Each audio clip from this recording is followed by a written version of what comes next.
Selamat pagi semua. Hari ini kita akan tengok bab yang ke-6. Kita sambung dengan tajuk nombor 4 iaitu rancangan BRICS. Kita sekarang berada dalam tajuk langkah ataupun usaha menangani ancaman komunis. Langkah ataupun usaha menangani ancaman komunis. Jadi hari ini kita tengok satu lagi langkah iaitu rancangan BRICS. Kalau anda ada buku teks, anda boleh lihat di muka surat 157. 157. Jadi rancangan BRICS ini dilancarkan oleh siapa? Sir Henry Gurney. Jadi Sir Henry Gurney melancarkan rancangan BRICS. Sir Henry Gurney ini adalah pesuruhjaya tinggi British di tanah Melayu pada masa itu. Dan pengarah operasi rancangan BRICS adalah Lieutenant General Sir Harold Rowan BRICS. Jadi apa tujuan rancangan BRICS? Tujuan dia adalah memutuskan hubungan PKM dengan Mingyuan. Memutuskan hubungan PKM dengan Mingyuan yang membekalkan makanan, senjata, maklumat dan ubat-ubatan kepada PKM. Langkah dia adalah untuk memutuskan hubungan PKM dengan Mingyuan yang membekalkan makanan, senjata, maklumat, ubat-ubatan kepada PKM. Apa tu Mingyuan? Anda tengok di bawah ini muka surat 157. Apa tu Mingyuan? Saya besarkan sedikit. Apa tu Mingyuan? Mingyuan ini adalah organisasi massa. Mingyuan ini ditubuhkan untuk mendapatkan makanan dan wang kepada komunis. Jadi Mingyuan ini melakukan peras ugut, merompak, menjalankan kegiatan propaganda, melakukan perisikan dan sabotaj, merekrut ahli baru serta membantu dalam menjalankan kegiatan politik. Mingyuan ini beroperasi pada sebelah malam dan bergerak dalam kalangan rakyat tanpa senjata api. Jadi kata Mingyuan ini seolah-olah berfungsi sebagai spy ataupun perisik spy. Jadi objektif dia adalah mendapatkan bekalan makanan dan wang kepada komunis. Jadi Mingyuan ini akan berada di sekitar masyarakat dan akan mendapatkan makanan, wang, serta ataupun maklumat lah daripada ahli masyarakat dan akan serahkannya kepada komunis. Jadi rancangan BRICS ini adalah untuk mematahkan hubungan PKM dengan Mingyuan. Bagaimana ia mematahkan PKM dengan Mingyuan? Jom kita lihat.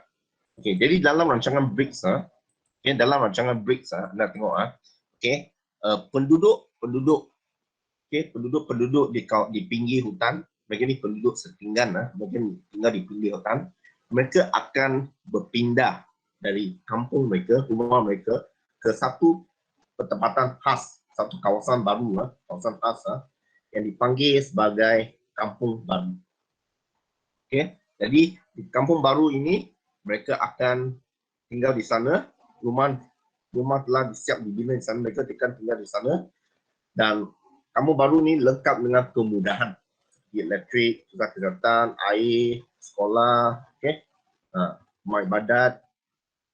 Jadi kampung baru ini akan dipagari dengan kawat berduri dan mereka tidak boleh keluar. Mereka akan berada dalam perintah terkurung macam MCO sekarang. Tak boleh keluar dari rumah. Beza sekarang kita masih boleh keluar untuk beli barang, tapi sana tak boleh keluar langsung. Pertempatan mereka di kampung baru dipagar, dan akan dijaga oleh pengawal keselamatan, itu special constable, polis lah, polis khas, special constable. Jadi kita lihat balik, gariskan poin yang penting. Kita guna warna merah. Jadi penduduk setinggan di pinggir hutan akan dipindahkan ke pertempatan baru yang dipanggil sebagai kampung baru. Kampung baru yang lengkap dengan kemudahan. Lengkap dengan kemudahan. Jadi bekalan elektrik, air, rumah ibadat juga pernah komuniti. Ada juga jawatan kuasa kampung untuk memelihara dan memperbaiki kemudahan, dan ia dipagari, dikawal ketat, dipagari dengan kawal berduri, dikawal oleh Special Constable. Okey. Jadi penduduk yang berpindah di situ mereka tak boleh keluar. Jadi dengan ini komunis tidak dapat berinteraksi dengan penduduk. Okey. Penduduk tak boleh keluar. Jadi makanan yang kalau anda lihat gambar ini dalam kampung baru makanan juga diagihkan. Jadi penduduk tidak perlu keluar beli barang. Makanan akan diberikan di situ. Okay. Jadi efeknya komunis juga akan menghadapi masalah makanan sebab tidak ada makanan akan dihantar kepada mereka. Terputus. Okey. Lagi satu cara adalah tawanan pengampunan. Okey.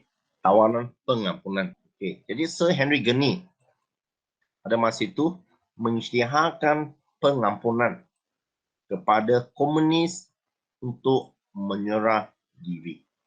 Jadi pada masa itu Radio Malaya menyiarkan syarat tawanan pengampunan. Poster juga ditampal. Okay. Risalah juga diedarkan. Pas pengampunan juga diedarkan. Jadi pas dan risalah tersebut terdapat dalam bahasa Cina, Melayu dan Tamil. Okey. Jadi penyebaran ini dilakukan melalui banyak cara. Okey. Radio lagi satu cara, pengangkutan udara. Okey, udara. Okey, di mana anda boleh lihat, okey, kapal terbang yang terbang dia akan menjatuhkan risalah-risalah tersebut agar ia dibaca oleh komunis, okey, yang sedang bersembunyi di hutan. Okay, iklan dan wayang gambar juga digunakan, okay, untuk membantu penduduk memujuk ahli komunis supaya menyerah diri. Okay, ini adalah tawaran pengampunan. Tawaran pengampunan. Boleh? Okay, jadi anda boleh lihat di bawah sini lagi. Okay, kempen rakyat. Okay, bulan rakyat melawan penjahat. Okay, ini pun satu lagi cara. Okay, ini pun satu lagi cara. Saya guna warna hitam. Okay, kempen bulan rakyat melawan penjahat. Jadi kempen ini dilaksanakan, okay, di mana penduduk pada masa itu diseru, okay, digalakkan untuk mendaftarkan diri secara sukarela dengan pihak berkuasa.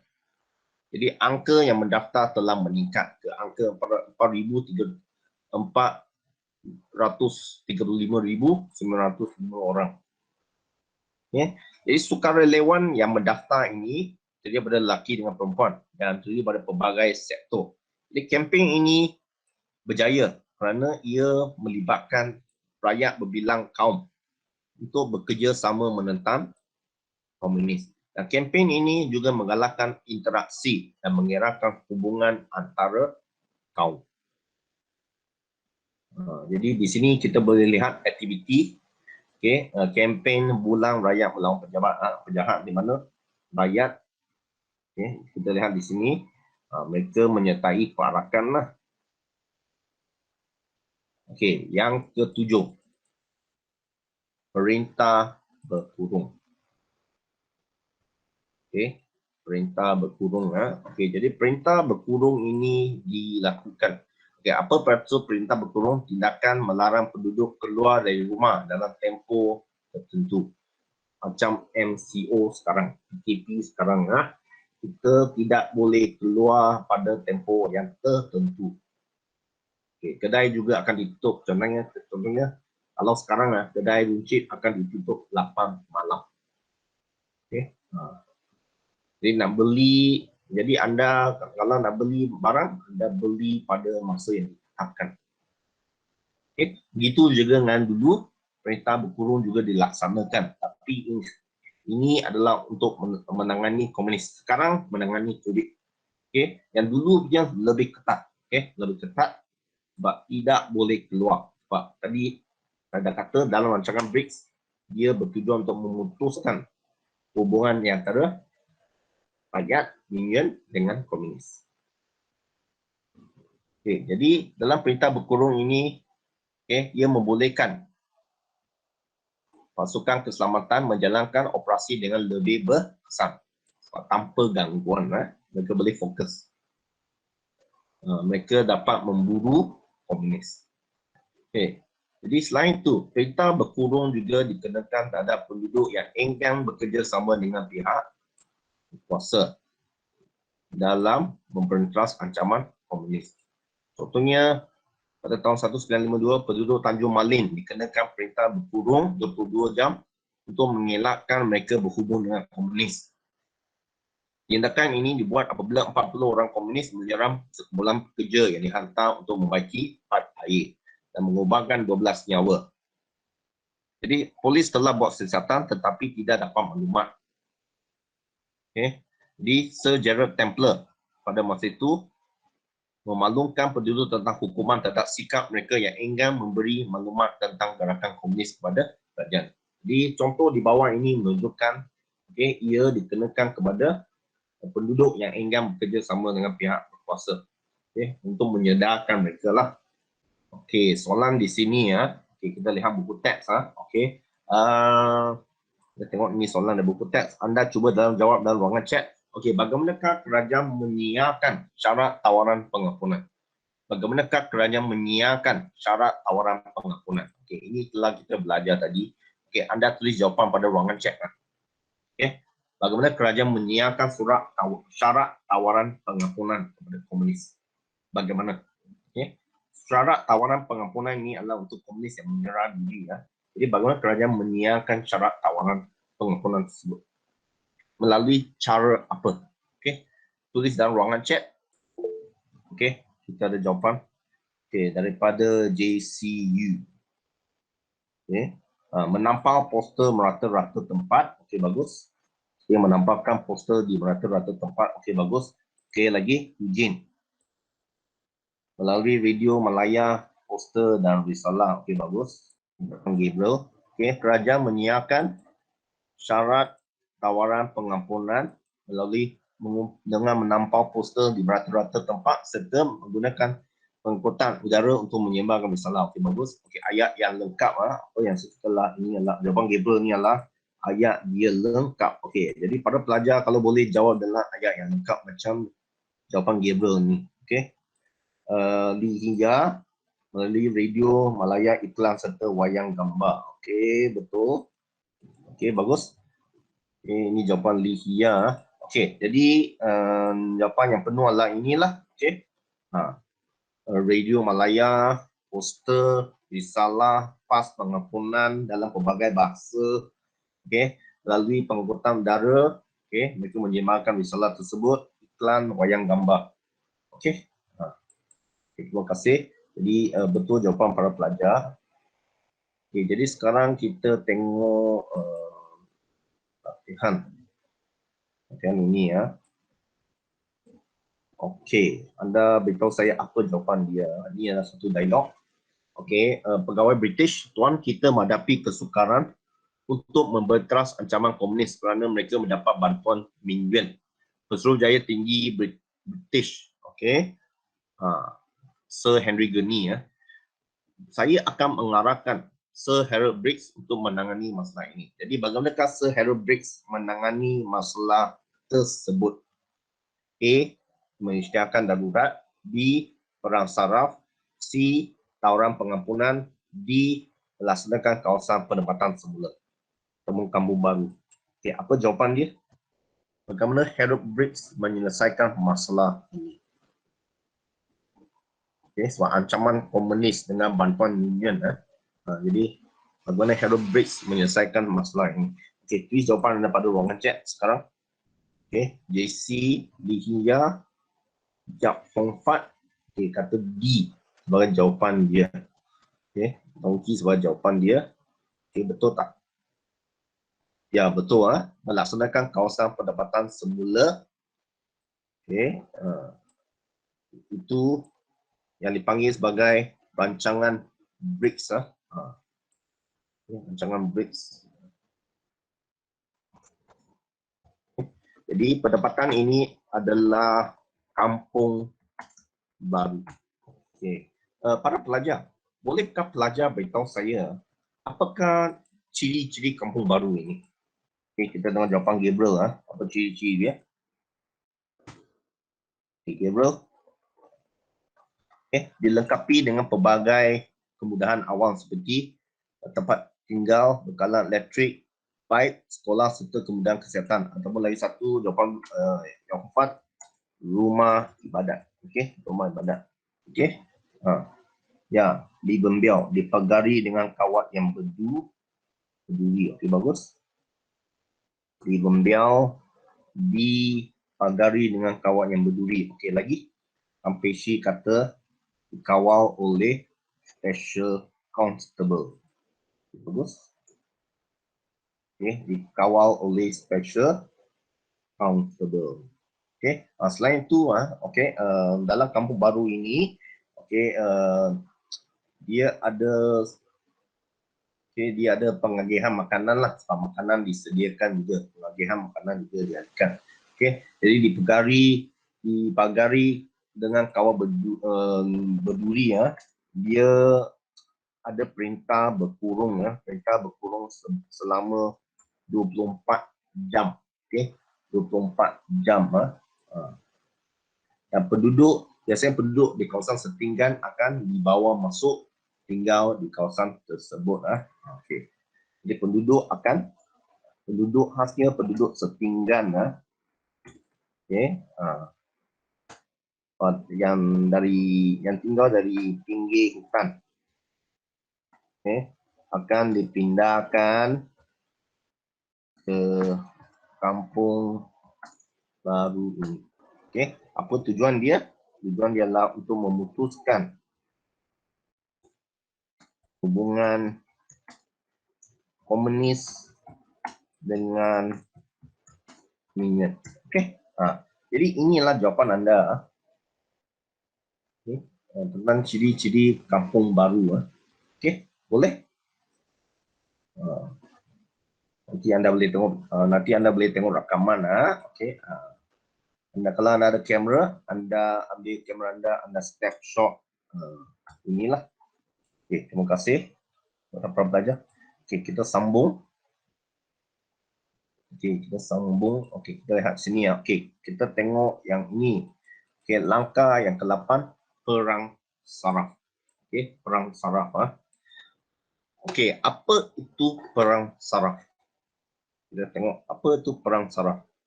Nama lain perang psikologi. Perang saraf. Apa itu perang saraf? Perang saraf ini adalah satu rancangan British untuk mempertahankan komunis melalui usaha memenangi hati dan fikiran rakyat. Keyword dia, memenangi hati dan fikiran rakyat. Menarik fikiran rakyat, hati dan fikiran rakyat. Supaya penduduk ini, rakyat ataupun penduduk akan bekerja sama dengan British. Okay, kerajaan British untuk menangani ancaman komunis. Dengan pihak kerajaan lah untuk menangani ancaman komunis. Jadi pada masa itu dalam perang saraf ini, dia menjalin hubungan baik dengan penduduk tempatan supaya penduduk tempatan bekerja sama dengan pihak kerajaan dan menyampaikan segala maklumat tentang komunis. Jadi perang saraf ini berjaya memujuk rakyat berbilang kaum supaya bersatu dan memperas ancaman komunis. Menjalin hubungan yang baik, bekerja bersama dengan kerajaan, rakyat bersatu padu, menyampaikan maklumat tentang komunis. Jadi siapa yang terlibat dalam ini? Jawapan dia Templar. Sir Gerald Templar. Jadi Sir Gerald Templar terlibat dalam perang saraf ini. Sir Gerald Templar. Sir Gerald Templar. Kalau Sir Harold Briggs, rancangan Briggs, rancangan Briggs pertempatan semula kawasan baru. Kalau Sir Gerald Templar, perang saraf. Jadi anda ingat nama-nama ini jadi apa yang terkandung dalam inilah gambar lah Sejarah Templar sedang mendampingi rakyat. Okey. Jadi apa langkah yang diambil dalam perang saraf ini? Okey. Satu, mengadakan lawatan. Jadi pada masa itu, Sejarah Templar, Konsul-Jaya Tinggi British mendampingi rakyat. Dia turun ke Padang, mendampingi rakyat untuk mengetahui masalah dan pandangan rakyat. Okay. Jadi Sejarah Templar dia pergi ke mana? Dia pergi ke sekolah, kampung, hospital, dispensary, bilik operasi, pondok polis, unit pasukan keselamatan, buruh, lombong, estate, dan bersedia menerima perwakilan.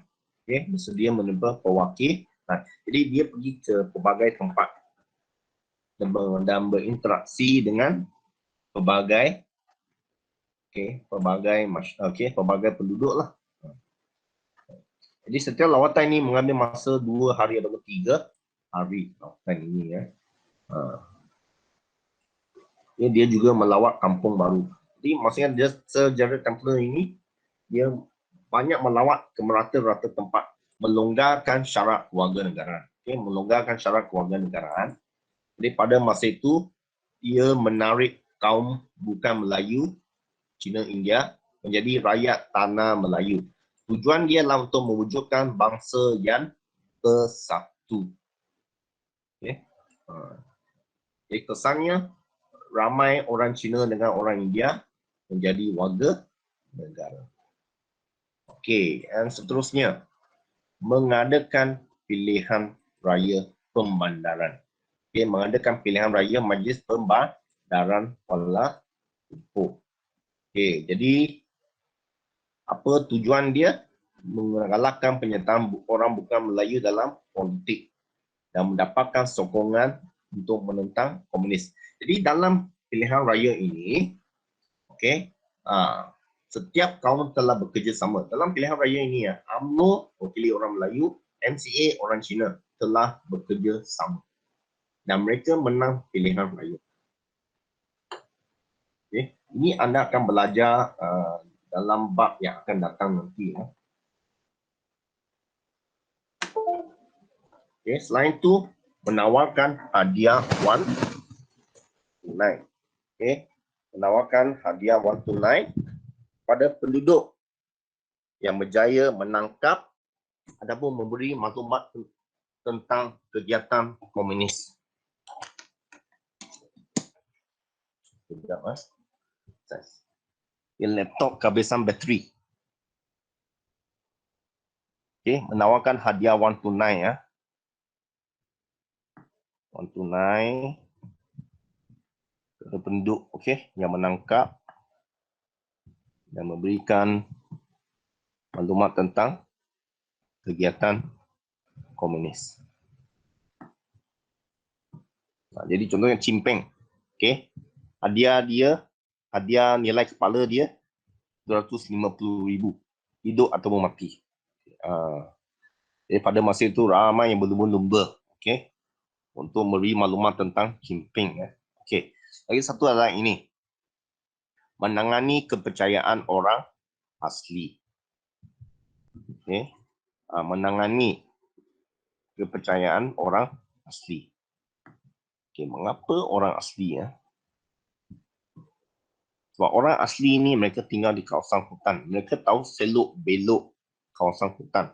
Dan komunis ini biasanya bersembunyi di hutan. Jadi orang asli ini penting. Sebab mereka boleh memudahkan pihak kerajaan untuk menangani ancaman komunis. Jadi pada masa itu kubu telah dibina untuk mendapatkan sokongan orang asli. Dan kubu ini dia lengkap dengan kemudahan barangan keperluan seperti keperluan harian, perubatan, pendidikan dan pelindung. Next. Memajukan perkhidmatan penerangan. Memajukan perkhidmatan penerangan. Pada kerajaan telah memajukan perkhidmatan penerangan seperti menubuhkan jabatan penerangan. Jabatan penerangan ini digunakan sebagai saluran medium untuk menimbulkan kesedaran rakyat tentang menangani komunis. Okey, lagi satu perkhidmatan Radio Malaya. Radio Malaya. Okey, dia memberi kesedaran kepada rakyat agar menyokong kerajaan dalam memeras komunis. Selain itu, jabatan ini juga menyebarkan risalah anti komunis kepada penduduk dan juga risalah kerajaan kepada komunis di hutan supaya komunis ini dia boleh menyerah diri ya. Tadi ada tawaran pengampunan kan. Okey, lagi satu adalah memperkenalkan kawasan hitam dan kawasan putih. Okey. Macam sekarang COVID kan kita ada zon hijau, zon kuning, zon merah. Kalau zon merah tempat itu aktif dengan kes positif COVID. Kalau hijau ini dia bebas daripada kes COVID. Okay. Jadi dulu pun sama. Dulu dia mengenakan konsep hitam dengan putih.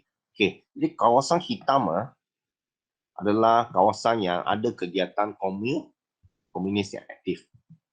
Okay. Ada kegiatan komunis yang aktif dan dikenakan perintah berkurung.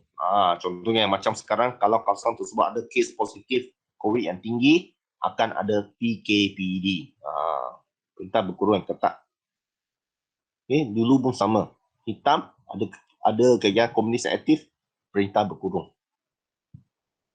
Okay. Manakala kawasan putih ini kita tengok adalah kawasan yang bebas daripada komunis. Bebas daripada ancaman komunis. Macam sekarang kawasan hijau. Bebas daripada kes COVID. Okay. Jadi pada tahun 1954, Melaka, Terengganu, Kedah, Perlis, Negeri Sembilan diisytiharkan sebagai kawasan putih. Maksudnya bebas daripada komunis. Okay, boleh? White area. White area maksud kawasan putih. Okay. Jadi anda buat latihan ini sekejap. Okay. Anda beritahu saya apa jawapan dia. Okay. Peran saraf. Rancangan Sir Gerald Templer dalam usaha menangani ancaman komunis. Itu peran saraf melonggarkan syarat kewarganegaraan, memberi hadiah wang tunai dan lagi satu lah X. Apa tu X? Menunjukkan kamu baru, membawa maksud tentera Commonwealth, memperkenalkan kawasan hitam dan putih, menguatkuasakan sistem pendaftaran kebangsaan. Okey, apa jawapan dia? Okey, Gabriel dia kata C. Dimembel di shooting Chang Yong Sing. Tampeshi Lihia kata C. Okey, bagus. Jawapan dia adalah C. Kita baru belajar saja. Okey, C ya.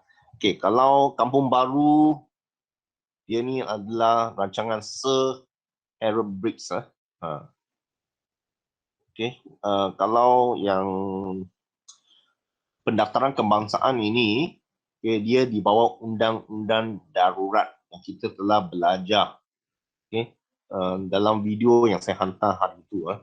Pada tahun 1952, Sir Gerald Templer telah melancarkan kempen memenangi hati dan fikiran rakyat, iaitu perang saraf. Okay, apakah tindakan beliau untuk mencapai matlamat tersebut? Ini kempen memenangi hati dan fikiran rakyat ini adalah perang saraf. Perang saraf. Dia dalam perang saraf lah. Okay. Jadi apa tindakan beliau? A. Perintah berkurung. B. Tak penalan. C. Menyokong gerakan Minuan. D. Memajukan perkhidmatan penerangan. Okay, apa jawapan dia? Okay, Lihia, Gabriel. Okay, kata apa? D sebagai jawapan dia. Okay, betul. Ya, okay, D ya. Okay, memajukan perkhidmatan penerangan. Okay, di mana dalam perkhidmatan penerangan ini kita ada fungsi apa? Jabatan penerangan.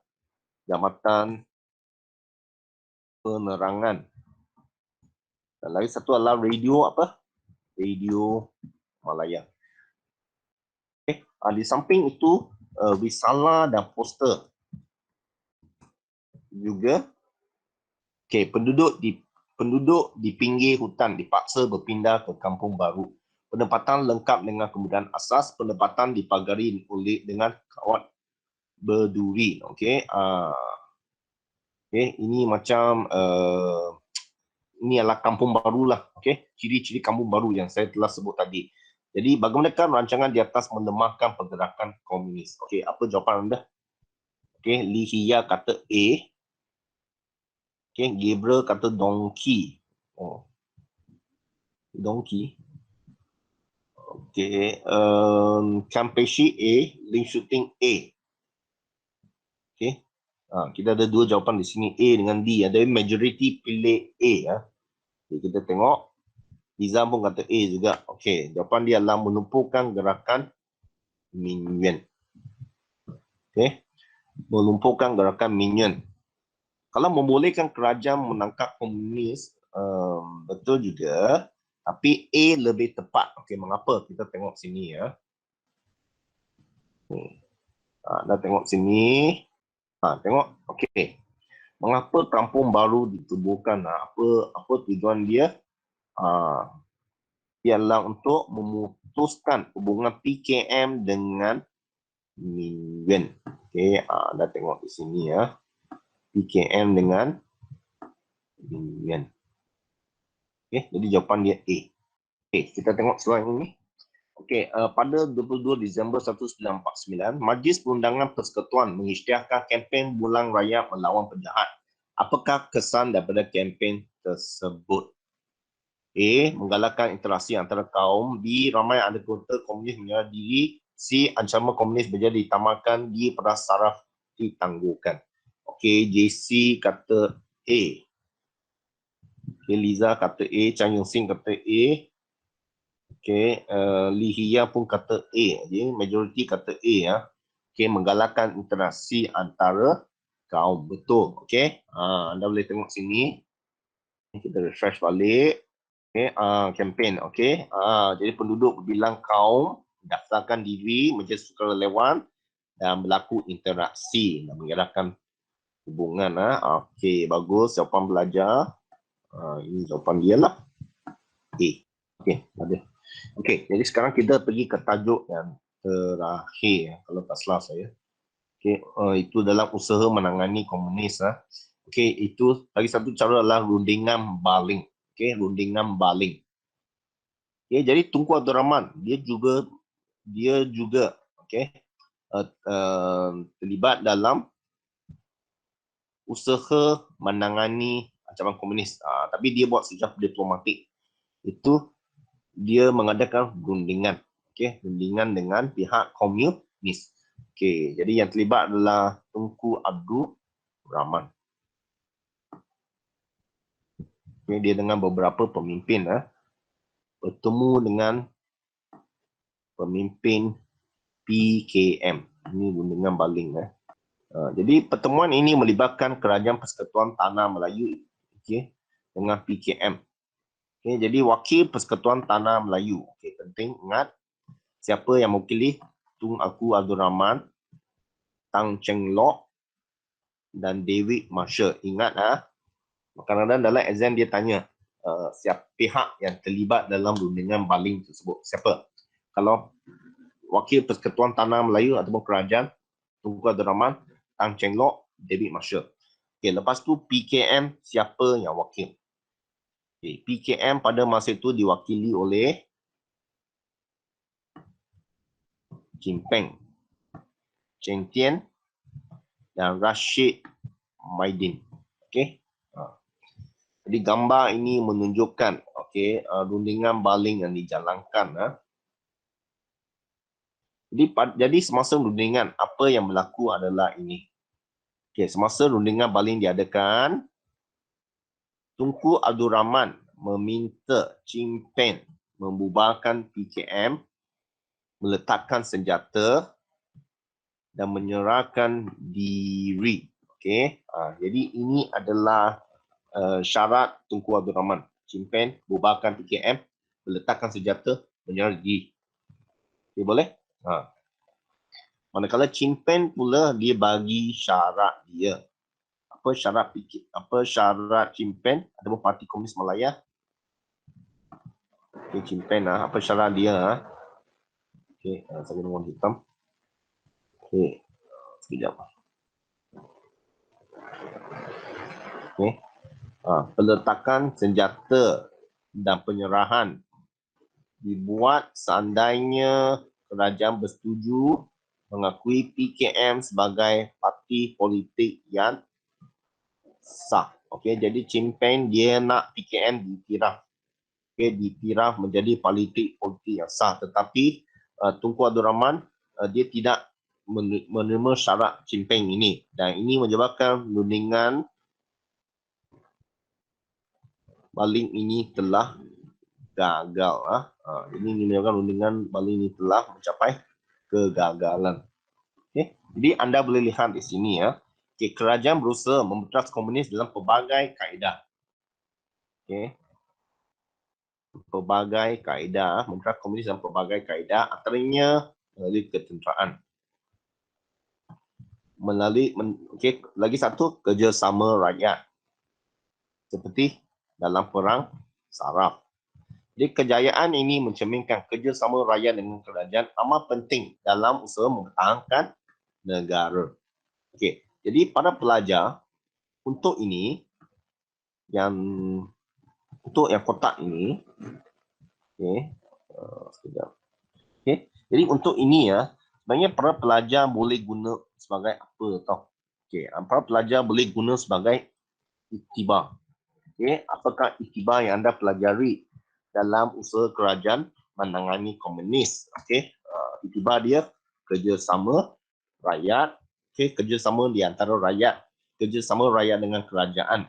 Okey, lagi satu lah ni, okey, memperantas komunis dalam melalui pelbagai kaedah tentera, okey, kerjasama rakyat, perang saraf, okey, secara diplomatik, okey, itu melalui rundingan, okey, iktibar, okey, anda boleh guna ini untuk sebab sekiranya anda ingin membuat kesimpulan, ataupun anda juga boleh guna ini semasa anda membuat inference. Okey, inference. Biasanya soalan kebat dia ada inference.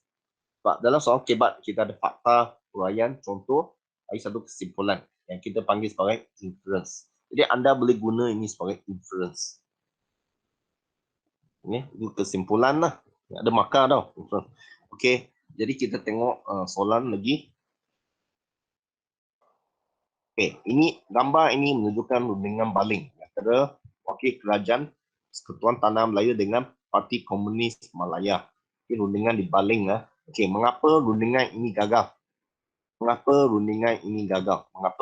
Okey, A, PKM meminta supaya perintah berkurung ditamatkan. PKM tidak bersetuju syarat pengampunan. PKM hanya berniat mendapatkan kebebasan politik. PKM tidak percaya parti Perikatan sedang berusaha mencapai kemerdekaan. Okey, apa jawapan dia? Okey, jawapan daripada Liza dia kata C. Okey, jawapan lain. Adakah anda setuju dengan jawapan Liza? Liza kata C.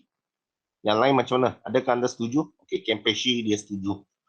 Kempeshi dia kata C. Lihia pun C. Okey, bagus. Yang jawapan dia adalah C. Okey. PKM hanya berniat mendapatkan kebebasan politik, iaitu PKM meminta agar dia menjadi satu pergerakan yang sah, perbuatan yang sah. Okey. Jadi itu saja pembelajaran kita pada hari ini ya.